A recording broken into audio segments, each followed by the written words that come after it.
श्रील सुखदेव गोस्वामी ने कहा, पूर्ण पुरुषोत्तम भगवान की माया हम समस्त बद्ध जीवात्माओं को इस भौतिक जगत से बांधती है।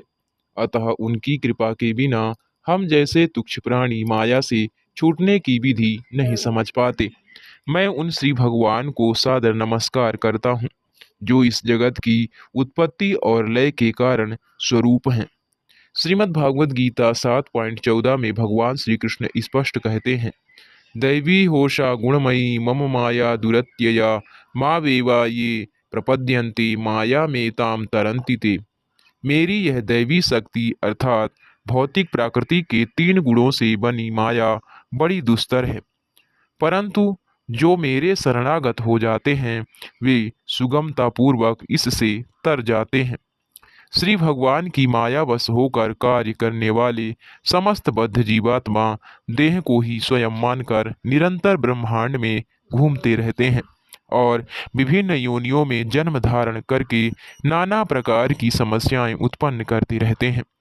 कभी कभी वे इन समस्याओं से ऊब जाते हैं और ऐसी विधि निकाल लेते हैं जिससे वे इस बंधन से बाहर निकल सकें। दुर्भाग्यवश ऐसे तथाकथित शोध करने वाले पूर्ण पुरुषोत्तम भगवान तथा उनकी भ्रामक शक्ति माया से अपरिचित रहकर अंधकार में भटकते फिरते हैं और कभी बाहर निकल नहीं पाते। तथाकथित विज्ञानी और अनतिशील शोधकर्ता जीवन के कारण का पता लगाने का हास्यास्पद प्रयास कर रहे हैं। वे इस तथ्य की ओर ध्यान नहीं देते कि जीवन का सृजन पूर्ण से हो ही रहा है। यदि वे जीवन का रासायनिक संगठन ज्ञात कर लेते हैं तो इसमें उनका क्या श्रेय है। उनके सभी रासायनिक पदार्थ अंततोगत्वा 5 तत्वों पृथ्वी जल अग्नि वायु तथा आकाश के विभिन्न रूपांतर ही तो है। जैसा श्रीमद् भागवत गीता 2.20 में कहा गया है, जीवात्मा का कभी सृजन नहीं होता, वैसे सभी मिलाकर 5 स्थूल भौतिक तत्व, 3 सूक्ष्म भौतिक तत्व, मन बुद्धि और अहंकार तथा शाश्वत जीवात्मा होते हैं।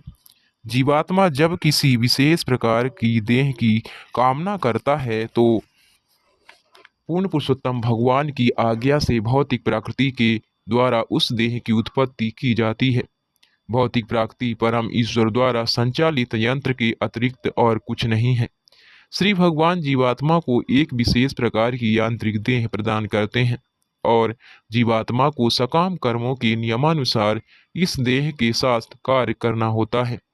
सकाम कर्मों का विवरण इस श्लोक में दिया गया है। कर्म पर्वणि मायाम जीवात्मा शरीर रूपी यंत्र पर आरूढ़ हुआ है और श्री भगवान की आज्ञा अनुसार वह उस यंत्र का संचालन करता है। आत्मा के एक देह से दूसरे में देहांतरण का यही रहस्य है। इस प्रकार जीवात्मा इस भौतिक जगत में सकाम कर्मों में फंस जाता है, जैसा कि श्रीमद् भगवद गीता 15.7 में पुष्टि की गई है। मनः षष्ठानि इंद्रियाणि प्रकृति स्थानि कर्मसि। जीवात्मा मन सहित 6 इंद्रियों के विरुद्ध संघर्ष कर रहा है। उत्पत्ति तथा लय की समस्त क्रियाओं में जीवात्मा अपने सकाम कर्मों में उलझा रहता है, जो माया के द्वारा संपादित होते हैं। वह श्री भगवान द्वारा संचालित कंप्यूटर के समान ही है। तथाकथित विज्ञानियों का कहना है कि प्रकृति स्वतंत्र रूप से कार्य करती है, किंतु वे इस बात की व्याख्या नहीं कर पाते कि प्रकृति है क्या। प्रकृति पूर्ण पुरुषोत्तम भगवान द्वारा संचालित यंत्र के अतिरिक्त और कुछ नहीं है। जब कोई संचालनकर्ता को जान लेता है, जब मनुष्य जीवन की समस्याएं हल हो जाती है, जैसा भगवान श्री कृष्ण ने श्रीमद् भागवत गीता 7.19 में कहा है, बहुनाम जन्म नामन्ते ज्ञानवान मां प्रपद्यते वासुदेवः सर्वमिति सा महात्मा सुदुर्लभः। बहुत से जन्म जन्मांतरों के अंत में वास्तविक ज्ञान को प्राप्त मनुष्य मुझे समस्त कारणों का परम कारण जानकर मेरी शरण में आता है। ऐसा महात्मा बड़ा दुर्लभ है। अतः बुद्धिमान व्यक्ति पूर्ण पुरुषोत्तम भगवान की शरण में जाता है और इस प्रकार भ्रामक शक्ति माया के फंदे से बाहर निकल जाता है।